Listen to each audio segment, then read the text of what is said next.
Assalamualaikum warahmatullahi ta'ala wabarakatuh.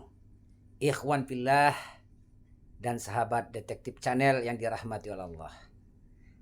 Saya coba akan mengajak saudara-saudara, sahabat-sahabat detektif channel untuk mengikuti saya dan ingin mengkaji dan meneliti, melihat dan menonton dan mengamati tentang video yang saya re-upload kemarin. Fadol, tidak lama-lama, ikuti saya.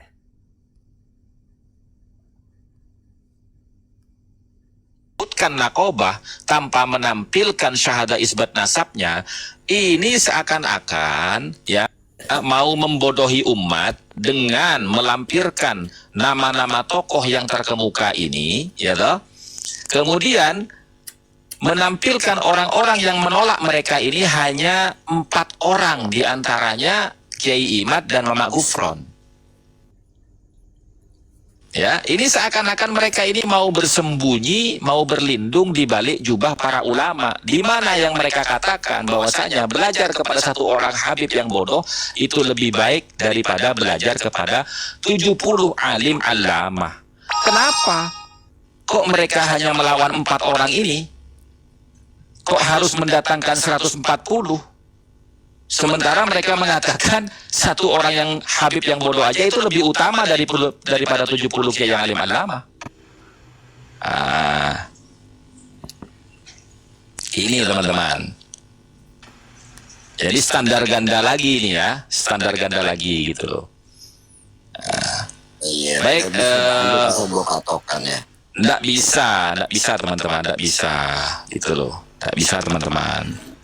Bagaimana mungkin saya kasih contoh begini ya, misalkan begini Kiai, misalkan begini ya para Kiai, para Ustadz ya. Dulu para ulama itu menganjurkan kita untuk naik haji menggunakan kapal Belanda.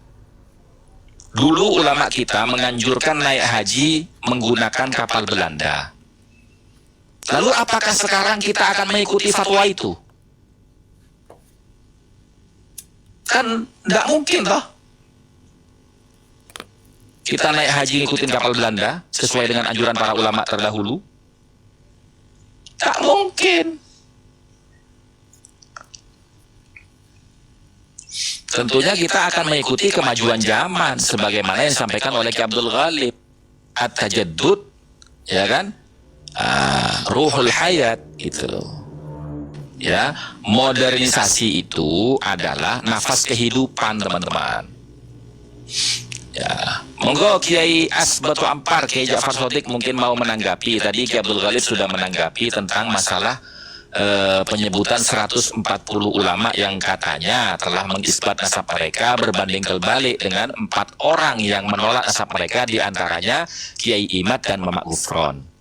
Monggo Kiai.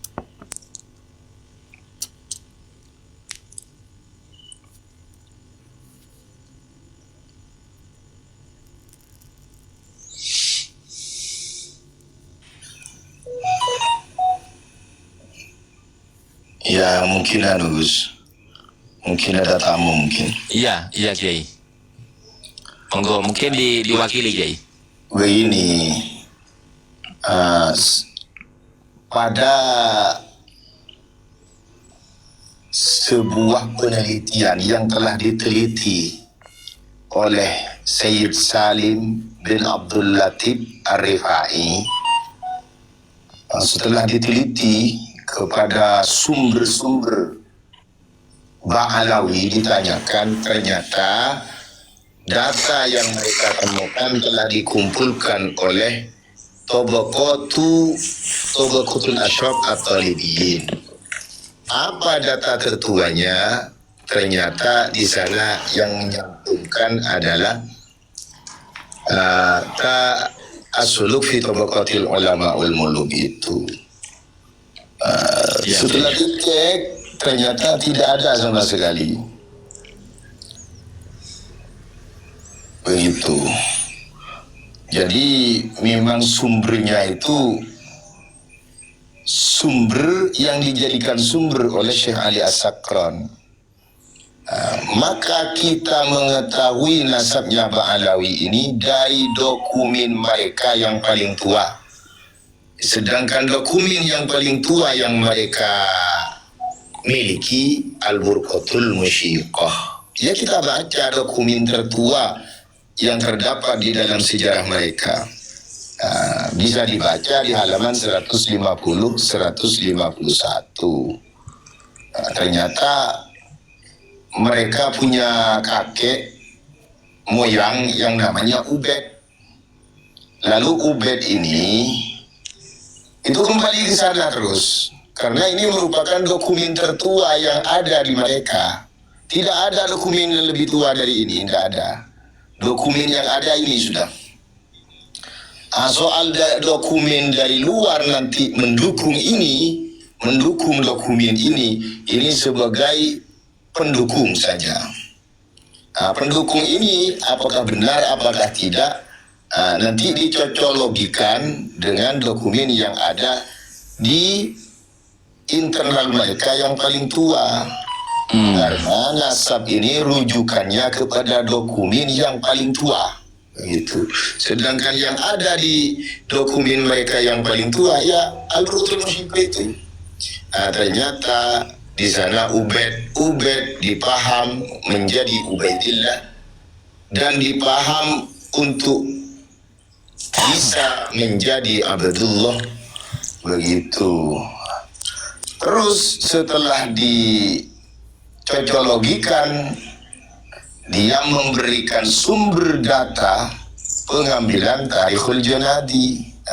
Setelah dicek, ternyata tidak sesuai dengan sumbernya, begitu. Maka data yang mendukung, data yang paling tua yang ada di internal mereka, semua data yang eksternal ataupun internal yang setelahnya, maka itu la yuhtajju bi kasratil masadir idza kanat kulluha tunqalu min aslin wahid. Ya, tidak bisa dibuat landasan lagi karena sumbernya memang terdapat adraj. Sumber yang terdapat adraj ini, kata ulama, manhulun nasab, nasab yang dibuat-buat. Wal manhul la yuhtajju bih, sedangkan nasab yang dibuat-buat tidak bisa dibuat hujjah. Jadi semua rujukan ulama 1000 pun kalau sumbernya adalah merujuk kepada dokumen tertua milik mereka yang namanya Ubaidillah, ya pasti ditolak. Ya. Karena memang sumbernya la yuhtajju bih. Begitu, seperti contoh ada hadis maudhu lalu dijadikan referensi oleh kita ulama sampai hari kiamat, ya tetap bukan hadis Nabi sampai kiamat pun, begitu. Karena sumbernya memang hadis maudhu, begitu. Ya, Kiai. Jadi artinya berapapun banyak mereka itu menampilkan makalah-makalahnya para ulama, ya, atau takriratnya para ulama yang mereka anggap sebagai isbat nasab mereka, itu tidak berguna, Kiai. Atau mungkin itu keterangan seperti Yusuf bin Ismail An-Nabhani ataupun yang lain-lain itu bisa dikategorikan dalam hal apa itu, Kiai? Apakah pujian atau mungkin itu apa gitu, Kiai? Yaitu pujian, Gus. Pujian sebuah kabar itu, Gus. Kan Yusuf An-Nabhani, Syekh Yusuf An-Nabhani ini kan memberikan kabar tanpa dokumen, tanpa rujukan, tanpa masadir yang jelas. Maka itu dokumen yang terdapat di Raudhul Jannah karya An-Nabhani, lah itu masih berupa kabar itu. Kabar ini cocokkah dengan sebenarnya pongkol dari nasab mereka? Karena sirdus silsilah itu harus terdapat taufik yang jelas, begitu. Maka kabar seperti ini telah diwanti-wanti oleh ulama nasab. Wa'lam anna ar-ra'ya idza kana yubayinul ma'kul wa yunaqidul usul, itu wa yukhaliful manqul fahuwa manhulun wal manhul la yuhtajju bih. Kita koreksi pendapatnya An-Nabhani ini cocokkah dengan kenyataannya? Ternyata mulai dari awal tidak cocok. Ijma umat Muhammad. Ya, anggaplah umat Muhammad ini seorang ulama. Ternyata di masanya ada Syarif Aun-Rafiq menghukum cambuk mereka 300 kok nggak dilihat. Bahkan dia Syarif Aun-Rafiq itu kata dari Mekah, kan dulu itu mau jadi penguasa itu harus memang alim, begitu. Ya, betul. Jadi syarat itu. Dia dikatakan muhibban lil ilmi wal ulama mutadallian fi aktsaril ulum. Mutadallian fi aktsaril ulum. Memang peka dalam setiap keilmuan. Itu orang ulama. Ya, juga ulama sekaligus penguasa, begitu. Makanya berani. Banyak didukung oleh ulama-ulama yang lain, begitu. Oke. Nah, itulah ikhwan fillah yang dirahmati oleh Allah, tentang bagaimana Gus Hasan memaparkan kejanggalan-kejanggalan dari kitab internal daripada Bani Ba'alawi itu sendiri.